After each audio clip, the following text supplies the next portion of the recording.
Како на почетокот ти би го опишал во неколку реченици Дарко Панчев? Дарко Панчев е нашата најголема звезда на спортското, на македонското спортско небо. Една од најсветлите звезди на светскиот фудбал. Дарко Панчев е личност посебна, своја. Тој не е ничија копија. Тој е оригинал, а оригиналите се највредните. Како беше прифатено сето тоа меѓу новинарите, не само во радио телевизија Скопје, туку и општо во цела Југославија? Појавувањето на Дарко Панчев во Југословенската лига на голема врата.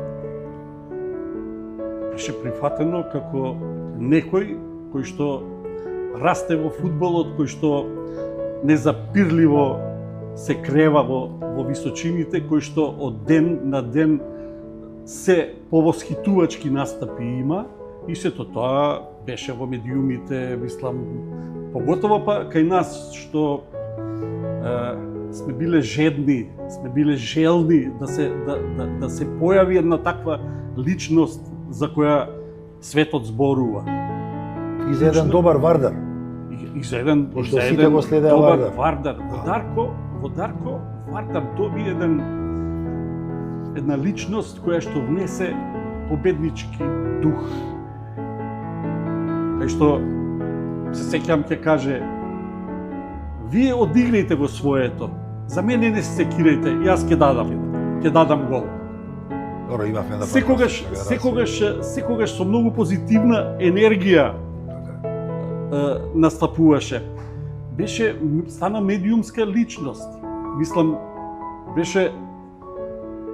Дарко беше секогаш на услуга на новинарите. Мислам, немало никогаш проблем со Дарко да се земе изјава, да се направи интервју. Зборувам за тие денови додека играше, додека не почнаа да се вмешуваат некакви турбуленции, неправди, па Дарко во извесен период. Добро, сум знаел да јас сум таков осетлив на природа, сум знаел да реагирам некојаш на некоја неправда, да. Али некојаш и со право. И со право. Меѓутоа секојаш бил омилена личност. Омилена личност. И беше, мислам, беше на насловните страни на спортскиот печат. Бев екстремно многу присутен, Секогаш имало нешто интересно што ќе го каже, што ќе го изјави, а да не зборувам за тоа што го правеше на теренот. Тоа беше магија.